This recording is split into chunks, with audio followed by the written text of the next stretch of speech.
Welcome to Cage Minds Uncensored. I'm Micah Frankel. A shout out to Mac10. You're on Facebook. Give them a like. It's MMA CK numerals 10. So that's Mac10. MMA CK 10. Some fly designs. Doing this show while wearing one of my Mac10 hats. Got like 6 of them. All great. The I Got Your Back anti-bullying campaign. Another great thing that Edwin and Mac10 are a part of. Well, you're there on Facebook giving them a like. Don't forget, if you haven't already, Cage Minds Combat Sports News.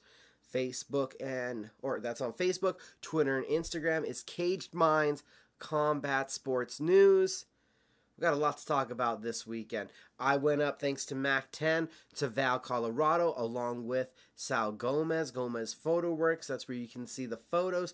Check out his page on Facebook.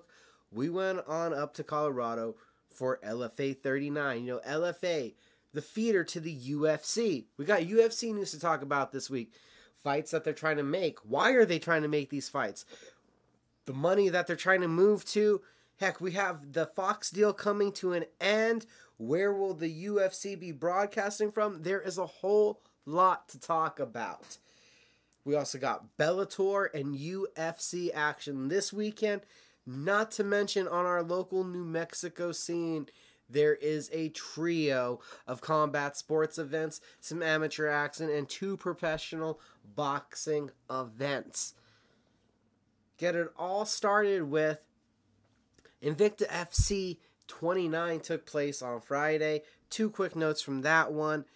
Pearl Gonzalez dominant in a minute and a half with the arm bar. Looks like she is well on her way to contendership in Invicta for the flyweight title. A 3-fight win streak and back to form, even looking better than form.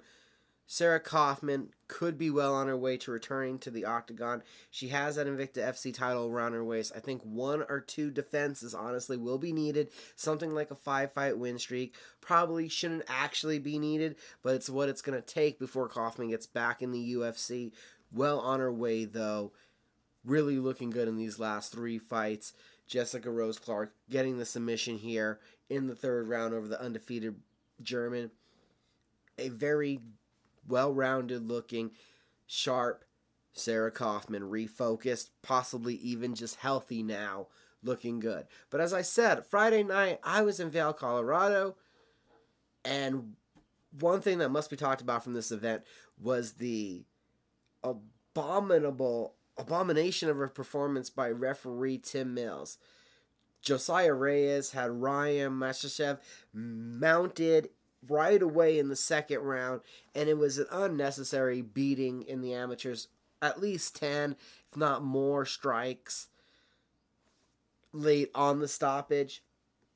Not to mention Josana Olis in the final amateur prelim having to scream out not once, not twice, but 3 times before the referee would relinquish the submission. The verbal tap came many, many times.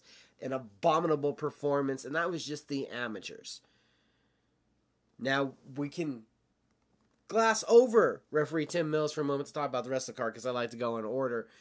I had been told before the event that after the event, the name to be talking about would be Youssef Zalal, who opened the card up against Daniel Soto.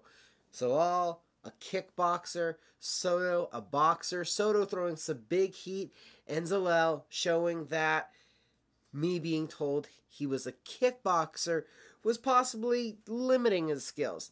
Hitting the takedowns, taking this fight to the ground, using wicked elbows to best up Soto, and then taking the fight right back to the ground in the 2nd round, finding a rear naked choke, multi-talented, and he has his sights set on the LFA featherweight title. Youssef Zalal from Factory X, a great night for that gym, but just another top prospect. Amazed by the diversity of skills that young man has. Ahmet Kayari, vicious leg kicks, tremendous distance control, feints and fakes. What else would you expect from a 200-fight amateur kickboxing career? My buddy Terrell Galloway taking the fight on short notice. I've actually worked professionally with that man, doing security. Fit AHB's very own. Bravely cut 20 pounds in 2 days just to be able to take the fight. Knew he had to go in there, turn it into a brawl, and knock out Kaitree. Landed a right hand in the first round. The thought that the upset and the comeback could have been there, but Ahmet was able to weather the storm, hit his own takedown, and continue a violent assault. A miss of a head kick, but the heel scraping off Terrell's head actually busts open Galloway. A lot of bleeding, exhaustion. Another inept performance by referee Tim Mills, because there's a point where Ahmet walks away from Galloway. It looks like Ahmet is saying stand him up. The ref does not do it. Galloway is still down. Dazed, confused, does not understand where he is. Ahmet understands the fight's still going. It looks like the fight should be stopped. The fight should be stopped at this moment.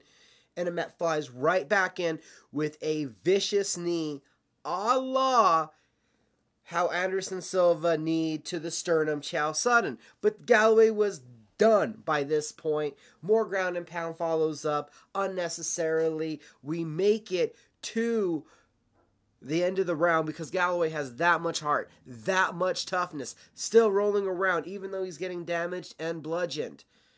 The corner calls the fight, not the referee as reported on TV. Thankfully it stopped.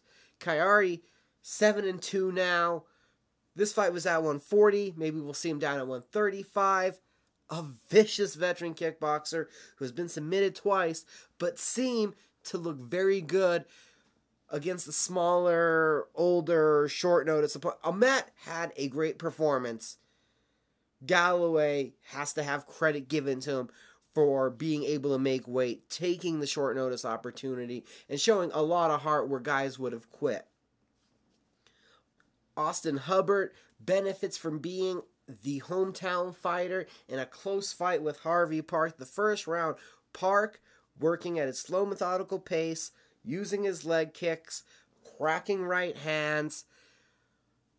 When I rewatched the fight on TV, it was much easier to see in the first round how hurt Hubbard was. Not a 10-8 round, but was getting on the verge of it. Park was landing some big shots, was stuffing the takedowns. The elevation starts to take a toll into a second round that was very close, where Park is taken down twice. But Park also gets his own takedown, had a rear naked choke, and 2 arm bars in the round. The closer submissions, the closer finishes did come from Park. A last minute takedown.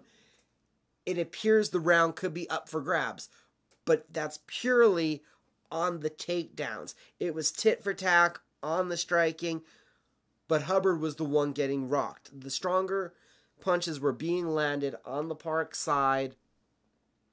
Close takedowns. I expected and correctly said on Twitter that I believe that round was Hubbard's. Not that I would score it that way, but that's what the judges are going to say. And then in the third round, Hubbard is able to get on his grind, get a couple more takedowns, and it felt like that was his best round. Again, defending some submissions and not really afflicting much damage to Park. The judges end up seeing the second and third rounds for Hubbard. A hard pill to swallow for Harvey Park, who had been on a massive win streak. And to lose a fight in the fashion that you feel that you got hometown because you got out-wrestled when you were the fighter implementing more damage. Even in the third round, off his back, Park was throwing. He was being effective. He was the one looking for the finish. Hubbard was looking to score points, but did not have a finishing sequence. You thought the fight may have been over. Park went for it. Flying knees, Superman punches. He tried to finish this fight. And once I rewatched it, even more convinced Park got hometown in that one. Macy Barber stepped up in competition. Audrey Perkins, even though it had been a 1.5 year layoff, I had seen her in her debut at the Jackson's MMA series take out a very tough Natalie Roy, a very experienced striker, and Perkins, a training partner of Rose Namajunas, the world champion. You know that she's put in her rounds, that she's put in her time. And early on, the 1-2s landing by Perkins were giving Barber trouble. Barber started to find her range, started to counter back with her striking, using some of her kicks and knees before getting taken down. And this is where the trouble would actually start for Perkins, was when she would catch the Barber kicks. Barber would then just attack with triangles and arm bars. Later on in the fight, there was a key lock, but very dangerous, incredible ability to throw up quick, lightning fast submissions. Barber controlling the fight off of her back, and Perkins doing a lot to survive. Into the third round, where a bloodied, bruised up Perkins is getting bludgeoned. Barber is really opening up with her strikes. The straight lefts are coming down the pipe. A knockdown. Barber's on top. Vicious ground and pound. And just an unneeded amount of violence and damage done by referee Tim Mills with another late stoppage. Verging on the point of this is unacceptable by now. His fourth late stoppage of the night. And finally, thankfully, this will be the last late stoppage. Referee Tim Mills makes a name for himself at LFA 39 in a wrong fashion. Maycee Barber makes a big statement in the right way against a older opponent who has been training consistently, who trains with high-level fighters. As I rewatch the fight again, it's just that much more of an exclamation point. The amazement, the devastation that Maycee Barber was able to employ. A great victory for the Colorado native who trains out of her own family gym, has made her way down here to the Jackson Wink Academy a couple times to work with Brandon Gibson and Frank Lester and the likes of many others there at the Jackson Wink Academy. You gotta wonder right now, is an LFA strawweight title fight on the horizon? It's a major possibility. We saw Mallory Martin with a big win last week. They've met in the amateurs before. Could that be where LFA is heading for an inaugural 115 fight? Could we see Barber possibly on a contender series? You never know where the UFC is going to pull people from. We'll talk about the contender series actually in a minute. In a site that you don't often see, a fight that I thought had potential for fight of the night, Brandon Royval, Jerome Rivera. The fight lasts only 40 seconds. Royval actually cracked Rivera with a left early, then catches a Rivera kick. Rivera hopping back to the cage, and the way he posts on grabbing the cage, Royval tries to kick the arm, but Rivera has already dislocated his elbow. It took a while of watching the replays to see it because the kick goes up and it looks like it misses, but the dislocation happens because of the angle at which Rivera grabbed the cage, and it just trashes his elbow. Tried to run away, tried to signal the ref, circling out, running status. Royval catches up, big head kick, dropping Rivera. TKO victory, referee stoppage, I guess is what we'll call it. Brandon Royval with a big win. Jerome Rivera now injured. Wish that tough warrior, that young man that I've talked to him often. I actually talked to him Friday night afterwards. He has a microfracture, I believe, in his arm. It's going to be a little bit, but the Renegade will be back, and I believe better than ever. A tough young man mentally and physically with a lot of potential. Royval, where does he go? I honestly would like to see a rematch between Royval and Nick Urso at this point. Maybe even, and it depends, does Royval get the spot in the contender series? I heard that Jordan Espinosa is supposed to be back on there. Not sure if he actually has an opponent at this moment or not. Big things, though, and great action coming out of that flyweight division. Hayward Charles possibly benefits also from being the local Colorado fighter when he took on Brazilian Cristiano Flinch. First round, Hayward is able to get the fight to the ground after getting beat up. He lost the striking, got the fight to the ground, was able to win that part, finishes the round off with a guillotine, holds on to it too long.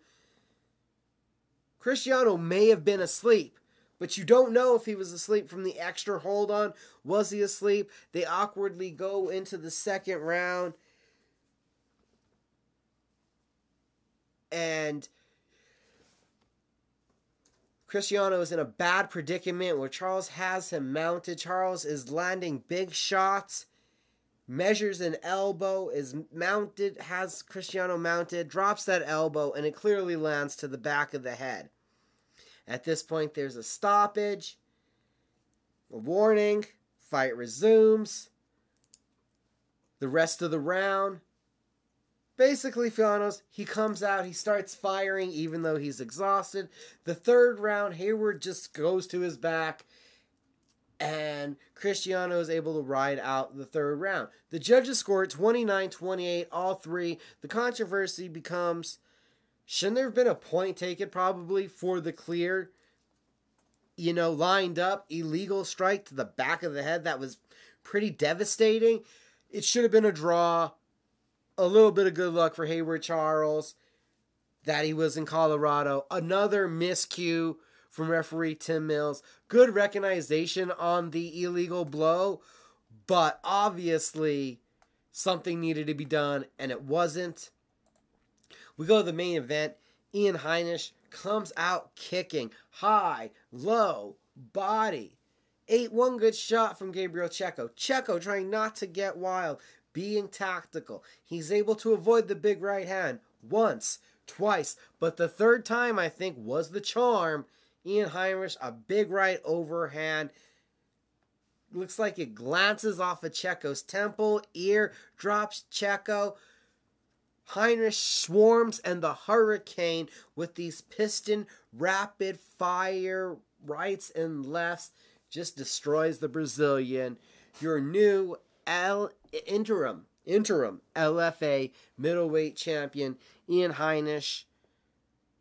Rumors have it, though, that LFA middleweight champion Anthony Hernandez is pegged for the Contender Series. So it'll be interesting to see if this interim title gets dropped. It's interesting to see, does Heinisch himself, end up on the Contender Series? The Contender Series is pulling a lot of fighters from Legacy Fighting Alliance. It feels like they did that a lot last season too, which the UFC is going to pull who they want for what cards they want. They're going to do what they want. But the Contender Series seems to be a double-edged sword at the moment. The Contender Series, even though it's giving these regional prospects that next step, next opportunity for the 6 to 8 months before the Contender Series, that's what LFA had been billed. It's still billed as the future. It's still billed as the feeder league where the UFC gets so many of their fighters from. But are they being cognizant of helping that feeder league? Are you pulling the right guys at the right time?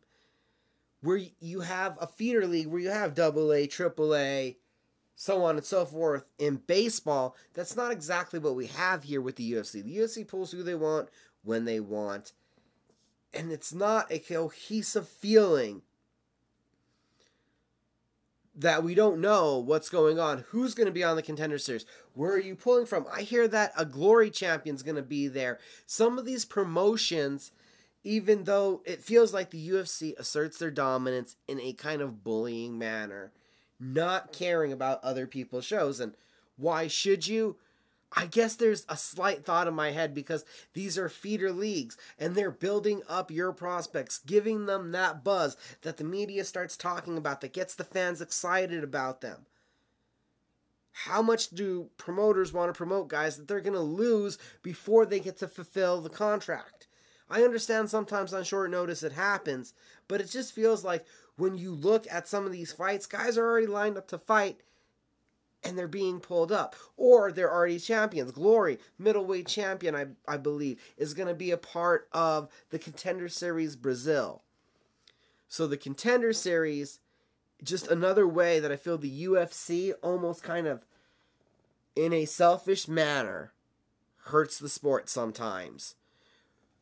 The amount of weekends also that is dominated by UFC action, you have to have that space for these regional promotions to breathe just once in a while, to get a local guy some notoriety so he gets that buzz moving up, so that you're not having a devoted fan sitting at home on a Friday night. Do I want to go watch XYZ promotion even though I heard they may have the next big thing from my local town?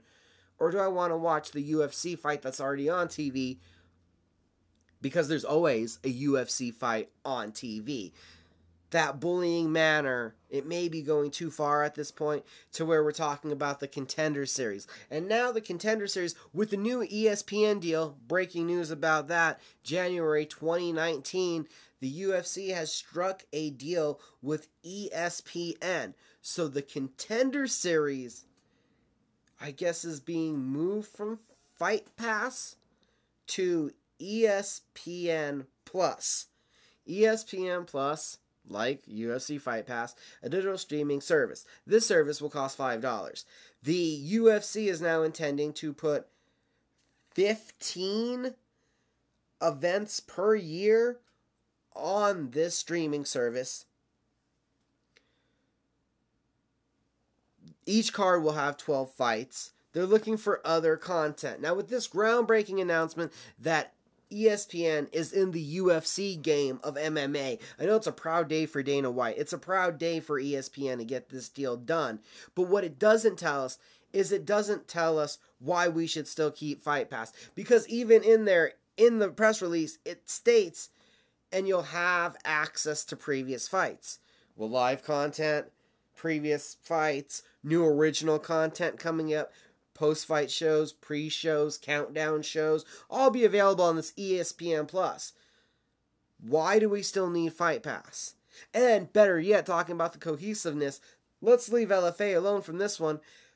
Titan FC, Victory, TKO, EBI, Glory, these other entities that have partnered up with UFC Fight Pass, they gotta wonder, what's the value now? How many events are still in Fight Pass? And what are you doing to our ability to market our programs that you guys were supposed to be having? We bought in to having our product streamed by UFC Fight Pass, and by Fight Pass giving their product the old school content, the UFC content that a lot of people went there for, and these other live events were a bonus.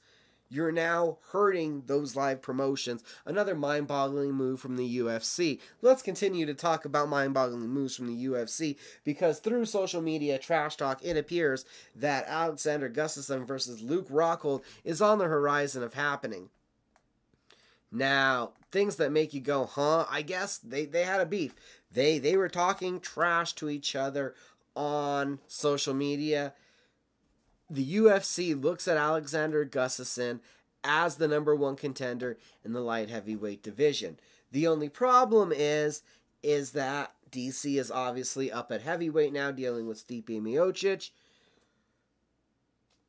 Ozdemir, coming off the loss, is going to fight Teixeira. Latifi is a teammate of Gustafsson. Who is fighting Ozdemir? You've already seen Gustafsson run through a bunch of these guys.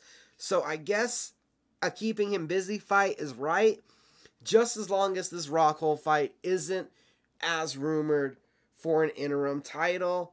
Still totally crazy, though, that Rockhold, after his losses here at middleweight, is going to jump up a weight class and get to take on the number one contender just immediately. The strange of the UFC continues, but it can't get any stranger than saying the rumors are now that the UFC for UFC 227 wants to angle towards Georges St. Pierre versus Nate Diaz at 155 pounds. George vacated a welterweight title, a middleweight title. I guess in theory, to be at the upper echelon of competition, the UFC, and to be able to say I won fights at 3 different weight classes would be something historical. But I could honestly care less about this fight. It feels like a money grab. It feels like a safe fight for George, of somebody he knows he can out-wrestle. I put your brother on his back. I put Carlos Condit on his back. I can put Nate Diaz on his back and beat him up. That's what George St. Pierre is thinking. Not something that gets me overwhelmingly excited. Like, oh my God, George is coming back. The prospect of George wanting to move up, as we always wanted to see him fight Anderson Silva, but still moving up, as we had always talked about the size advantage that St. Pierre had at 70, it seemed like going up to 85 would be great. Now, for a guy that walks around at like 190 or something, him saying that he couldn't fight at 185, where speed was his biggest advantage, is hysterical to me. I don't understand, but if the guy wants to compete, the UFC is going to use it. He has a big name. And I guess if you're just going to make a random fight and both guys are going to take off for some months again, why not have it against each other? This is probably going to be a pay-per-view, but it really doesn't deserve to be. Even though George St. Pierre is a star and a legend, Bellator puts him on TV all the time. You could do that. I wonder financially if this is really going to come together in that manner.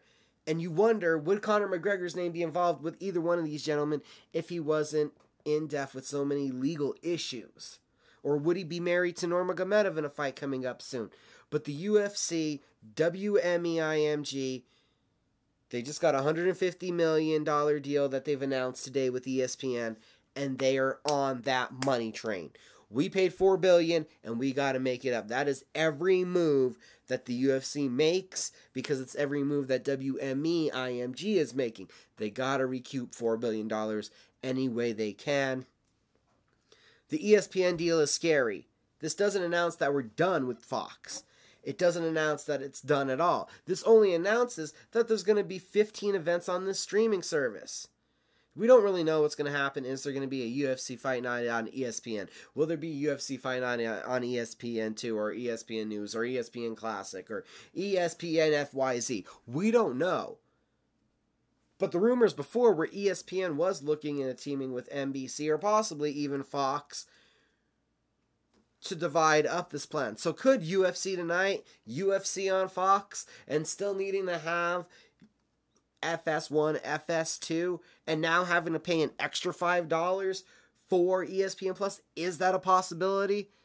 As far as today goes, it looks to be on the table, which is a very scary, I think, perspective for all the fans. I don't see how this helps the fans, but again, this is a move from ESPN that launched a streaming service that was not getting much traction in ESPN Plus, and it is again a desperation move from WMEIMG saying we need to recoup the $4 billion that we put in to buy this nest egg. Wild weekend of action. Tried to also make my way. I said I was in Val, Colorado for LFA 39. Gomez Photo Works. Photos coming out all this week. But then afterwards, we try to make our way to Pueblo, Colorado for Nemesis Promotions Renegade Fight Night Chapter 1 event, which took place at the Jackson's Mixed Martial Arts Association gym, a mega gym, a beautiful facility. Didn't get to stay for the event due to some travel problems and arrangements and things that would come up. Can tell you, Jordan Titoni has now improved to 5-2, a 5-fight win streak, getting a first-round submission, rear naked choke victory over Flavien Pilgrim.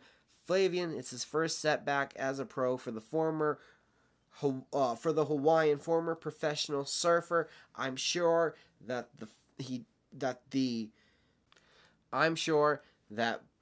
Pilgrim and team are going to look back at the tape and he'll just be back better and stronger. First loss, it's a learning experience. A ton of talent in that young man. Good striking and 3 victories by submission. Got bit by submission once. I'm sure we're going to see phenomenal things and a rebuilt Flavien Pilgrim next time out. No televised events on American TV Friday night. Saturday night, Bellator once again ventures into UFC territory. Saturday night, the UFC has a pay-per-view. The UFC is in Brazil. So Bellator is taking their shot. They're in San Jose, California. Scott Croker's backyard, where he knows he can get a good audience. The heavyweight Grand Prix is at it again. King Mo, Ryan Bader. It's not the light heavyweight title fight it should be. It's a heavyweight Grand Prix bout. Bader, quite possibly the heavier puncher. He's definitely the more refined, more active striker. They are both highly credentialed wrestlers. I think Ryan Bader is the favorite in this fight. Just a little more oomph. But then again, King Mo, you may not like to think about this because he's kind of a small light heavyweight. He's been very successful at heavyweight. Don't forget the Ryzen victories. His last loss, yes, a knockout loss to Mirko Cro Cop. No shame in that. Cro Cop has knocked a lot of guys out.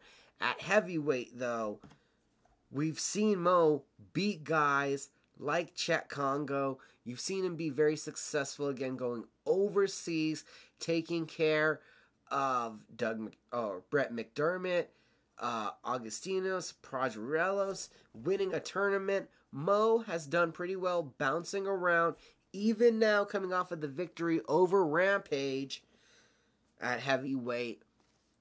A potential.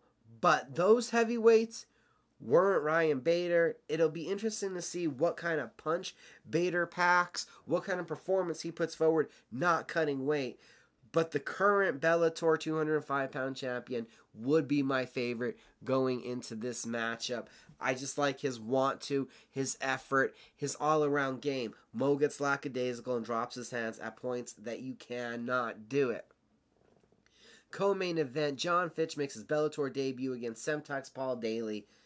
John Fitch will most likely blanket and grind down Paul Daly. Fitch's striking has improved, but the longer he stays standing, the bigger chance there is for a knockout from Paul Daly. Chet Congo, Javi Ayala. I would expect this to be a Bellator heavyweight Grand Prix bout, but it's not. It's not even the reserve bout. Ayala has knocked out guys like Sergey Karatanov, shocking the world before. He is heavy-handed. Look for Congo, though, to implement a similar style to Roy Nelson and getting a decision victory. Aaron Pico is back. He's taking on Lee Morrison, the American Bulldog, 18-8. A 4-fight win streak is actually even a victory over Chris Dempsey. That name I hope you guys will recognize from Bellator. The last 4 wins, all finishes. He's fought overseas a lot for M1 in Russia. Been fighting all the way since 2007. A 26-fight vet who I haven't heard of. I'm guessing this is a step up in competition, but I haven't seen my eyes on Morrison before. Aaron Pico, honestly expect that young man to be a favorite. Bellator is building him up for a reason. Look for that young prospect to put on a show again. Undefeated, Carrington Banks meets Adam Piccolotti to kick off the night. Piccolotti, very good grappling, has been bit though in his last 2. I mean, Piccolotti, the bomb, another American Kickboxing Academy prospect, started out his Bellator career on a tear, even defeated Brandon Gertz, so he was getting up there before being submitted by Goichi Yamauchi, then dropping a decision being put on his back by David Rickles. You wonder, can Banks rely on that same wrestling motif?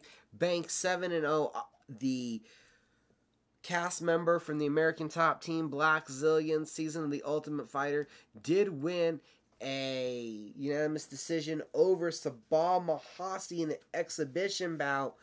You know that Banks, then being able to do that at 170, has very good wrestling credentials. This is a huge opportunity. Banks already stole the hype from Steve Close with a decision victory. Here's his time to take Piccolotti's hype. That one opens up the Paramount main card. Gotta say, I'm looking forward to those 5 fights. You also have Josh Piva, 9-2, and Adam Antolin at flyweight on the prelims. That one is a high caliber fight. Amber Levin versus Jane Harding, a female featherweight fight. Glad to see more of those going on. The Elbow Machine, Gaston Bolanos, gonna have another highlight reel opportunity taking on Malcolm Hill. Not to mention Josh San Diego and Neelan Hernandez, two guys that want to be able to take that next step on getting into that Bellator main card. Middleweight division, undefeated Brandon Hester, Diego Herzog. That one's going to be a brawl. So that's what we have going on from Bellator on Saturday night. And that's in California. The UFC is in Brazil and on pay-per-view. Amanda Nunes, Raquel Pennington. They are going to stand, trade, and bang. Pennington wants to be technical, work behind her jab, and try to have a pacing affair. Stick that jab in the face of Nunes and just stop her. The Brazilian is going to try to get in Rex's shop, drop her big bombs. We saw that the cardiovascular problems, especially here at sea level, could have been worked out by Nunes. Went to decision with Shevchenko. Of course, the champion goes in as the favorite. Pennington has been on the sideline with some injuries, so coming off an injury, stepping into this opportunity, is this the best thing for her?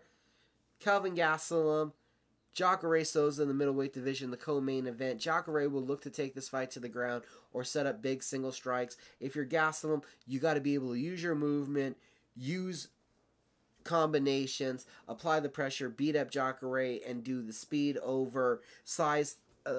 You have to go speed over power in that matchup.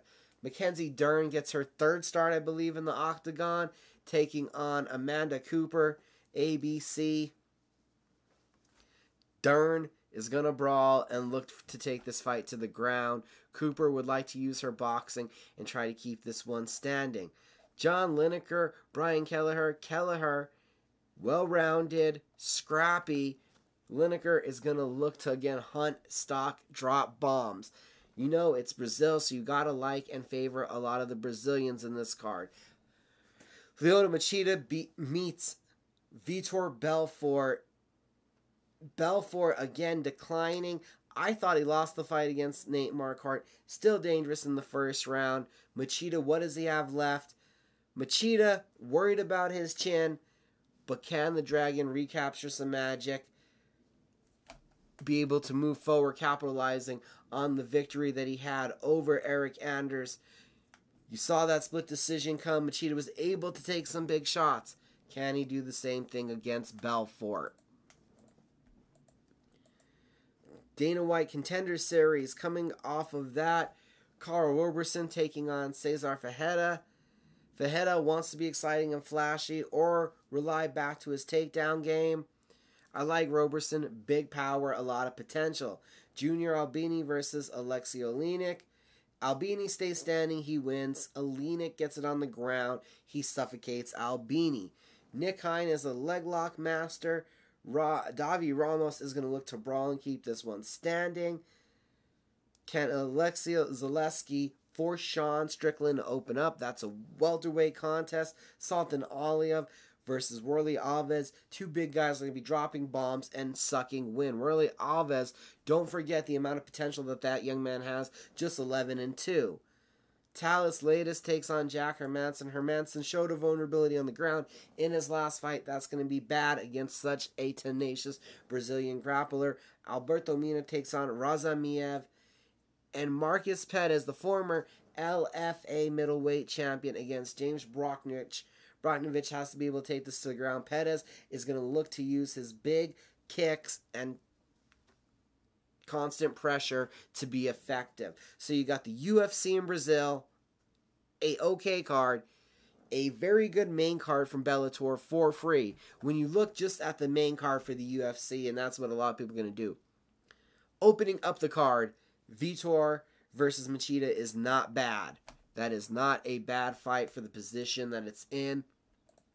Looking at Lineker Kelleher, if you don't know Brian Kelleher, He is undervalued at 19-8, has been through some trials, tribulations, does have heavy hands and deadly submissions.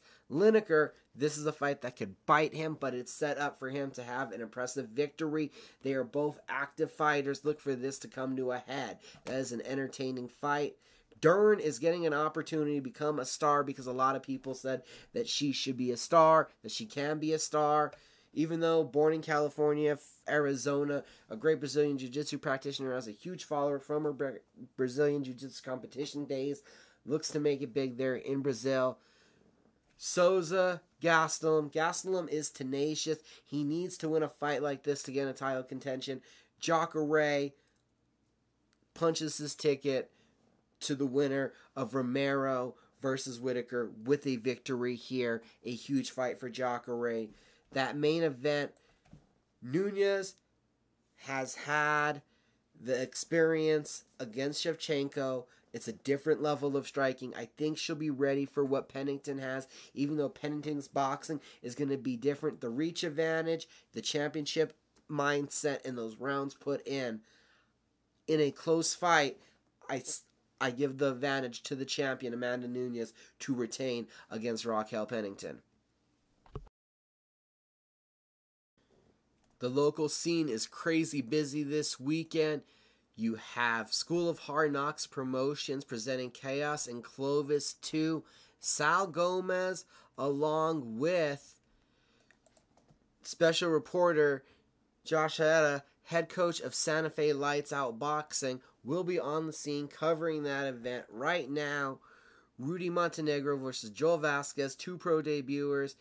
Angel Baby Perez, the undefeated fighter, still hoping to be on the card. Seems that we're having some trouble, of course, finding him an opponent. Andrew Tapia was making his pro debut against Michael Sanchez, who was looking for his first professional victory. The main event, Eligio Senna versus Eduardo Silva. And now, breaking news just yesterday, and a change in the co-main event with Oscar Espinoza pulling out. Teammates will fight. Rico Urquias, staying in the fight that he was scheduled for, or the night he was scheduled for, slotted in the co-main event, will now take on his sparring partner, Omar Acosta. Both men training under Eric Swan from Force of One in Clovis. 2 hometown guys gonna do battle that are teammates, doing it for the fun of it. Talked to Coach Eric Swan. He said he's gonna train them both equally, wrap their hands up that night, and send them into the ring to give a show. Hopefully we'll have a couple guys, I'm guessing, in each corner to give water and ice in between rounds. But 2 teammates throwing down Saturday night in Clovis to prove that this is a sport and that they can do this in a friendly manner. Also, May 12th, up in Buffalo Thunder, you have Holmes Boxing presenting Night of Fury. Aaron Martinez, Evander Lopez kicking that card off. Steve Mean Machine Garcia versus Marcus Rodriguez. That may have been changed, but the Mean Machine, we have an interview up with him. CageMinds.com, the Bellator vet, stepping into the ring for the first time. Another McLean family member, Jake McLean, making his professional debut, taking on Loreto Olivas. Gabriel Rodriguez versus Maurice Jackson. The Hulk, a Jackson Wink product. Another MMA fighter crossing into the boxing world. Espinola's favorite knockout, Liam Martinez, taking on Karen Solares. And in the main event, El Paso's Gabriel Rodriguez takes on Espinola's Antonio Tone Martinez. So this is a pair of local boxing events. That's Clovis for School of Hard Knocks Promotions, Chaos in Clovis 2. And then myself and Franklin Romero will be up at Buffalo Thunder for the Night of Fury event. Also working on getting a reporter out to Edgewood, where Thai Night / MMA Night is being presented by Tremco MMA and the USAKA, a joint amateur event. We have a photo up at CageMinds.com. 14 fights on the card right now. The first 9 fights all scheduled to be kickboxing. The last 5 mixed martial arts contests. On all, 14 fights of amateur action scheduled. So the local scene packed full of fights on Saturday night. Edgewood, Clovis, Buffalo Thunder. UFC is in Brazil. I believe that ACB has a fight going on. Bellator is in San Jose. Doesn't Cage Warriors have an event? One championship. It is a huge weekend of combat sports, and most of it takes place Saturday night. Looking further ahead, don't forget Jackson Wink Fight Night 3 at Isleta Resort and Casino, June 2nd, June 9th. No local events, but the UFC has UFC 225 in Chicago, Holly Holm, Robert Whittaker, Yoel Romero, a lot of great stuff on that card, not to mention Austin Trout versus a Charlo brother goes down. The 16th of June, Isleta Casino is where we'll be again, as it appears that Fidel Maldonado Jr. is defending his WBC fee card title, waiting for confirmation on that event. The following weekend, June 23rd, Route 66 Casino, Legacy Boxing Promotions, Route to Glory 2, Bad Blood, Josh Pitbull, Torres, Christian Cabral. Following weekend, 2 MMA events. That's June 30th, Buffalo Thunder Resort and Casino, Jackson's MMA Series 25, Jess Martinez versus Henry Barahona, and then also in Las Cruces, New Mexico. The card is still coming together. Have details for you as soon as we can. But Southwest Brawl, presented by the American Fight League, Southwest Brawl 8, taking place at the Las Cruces Convention Center on June 30th. So a ton going on locally, nationally, internationally. I've talked about a whole bunch of stuff. Again, thank you for hitting that play button. Keep up with me across social media. A shout out to Mac10 for the support. That's MMACK10. Thanks for listening.